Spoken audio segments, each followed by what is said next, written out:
Hello, എല്ലാവർക്കും നമ്മുടെ പുതിയൊരു വീഡിയോയിലേക്ക് സ്വാഗതം. അപ്പോൾ നമ്മൾക്കിന്ന് സിമ്പിളായിട്ടുള്ളൊരു ബിരിയാണി റെസിപ്പി നോക്കിയാലോ. ബിരിയാണിക്ക് ആവശ്യമുള്ള അരി ഞാനിവിടെ എടുത്തിട്ടുള്ളത് കൈമ റൈസാണ്. കൈമ റൈസ് 1 kg എടുത്തിട്ടുണ്ട്. പിന്നെ നമ്മുടെ വെള്ളം ചൂടാക്കാൻ വെച്ചിട്ടുണ്ട്. ഇനി അതിലേക്ക് നമ്മൾ സ്പൈസസ് ആഡ് ചെയ്യുവാണ്. അതിൻ്റെ കൂടെ തന്നെ നമ്മൾ ഓയിലും ഉപ്പും കൂടി ഇടുന്നുണ്ട്.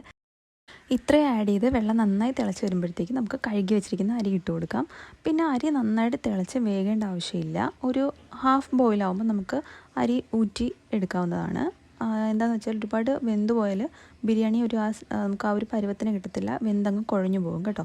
ഇനി നമുക്ക് അതിനുള്ള കൂട്ട് തയ്യാറാക്കാം.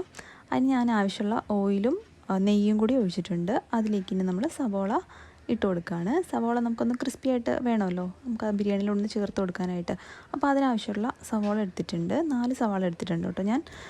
സവാള നമ്മൾ കട്ട് ചെയ്ത് വെക്കുമ്പോൾ തന്നെ കുറച്ച് ഉപ്പുകൂടി ചേർത്ത് വെച്ചാൽ പെട്ടെന്ന് തന്നെ ക്രിസ്പി ആയിട്ട് കിട്ടും കേട്ടോ. അങ്ങനെ റൈസൊക്കെ കറക്റ്റ് പാകത്തിന് വെന്ത് കിട്ടിയിട്ടുണ്ട്. ഇനി നമുക്ക് മസാല റെഡി ആയതിനു ശേഷം അതിലോട്ട് ആഡ് ചെയ്താൽ മതി. ഇനി സവാളയൊക്കെ മാറ്റിക്കഴിഞ്ഞാൽ നമുക്ക് അതിലേക്ക് മസാല ആഡ് ചെയ്യാം. സെയിം പാനിൽ തന്നെയാണ് ഞാൻ ഹോൾ സ്പൈസസ് എല്ലാം ഇടുന്നുണ്ട്. കണ്ടില്ലേ, സവാള നമ്മൾ 2 ടൈപ്പിൽ എടുത്തിട്ടുണ്ട്. നന്നായിട്ട് ക്രിസ്പി ആയിട്ടും പിന്നെ ചെറുതായിട്ട് വഴറ്റി എടുത്തിട്ടുണ്ട്. അത് നമുക്ക് റൈസിലോട്ട് തന്നെ ഡയറക്റ്റ് ആഡ് ചെയ്യാനാണ്. ഇത് നമുക്ക് ബിരിയാണിയുടെ മുകളിലൊന്നും ഗാർണിഷ് ചെയ്യാനായിട്ട് നല്ല ക്രിസ്പി ആയിട്ട് എടുത്തത്. പിന്നെ ഒരു മുളക് കൂടി എടുത്തിട്ടുണ്ട്. അങ്ങനെ നമ്മുടെ മസാലയുടെ പച്ചമണമൊക്കെ ഒന്ന് മാറിക്കഴിയുമ്പോൾ ഇഞ്ചിയും വെളുത്തുള്ളിയും മുളകും കൂടി ചതച്ച ഒരു പേസ്റ്റ് ഇട്ട് കൊടുക്കുകയാണ്. അതിനുശേഷം കട്ട് ചെയ്ത് വെച്ചിരിക്കുന്ന മുളകും കൂടി ഇട്ടു.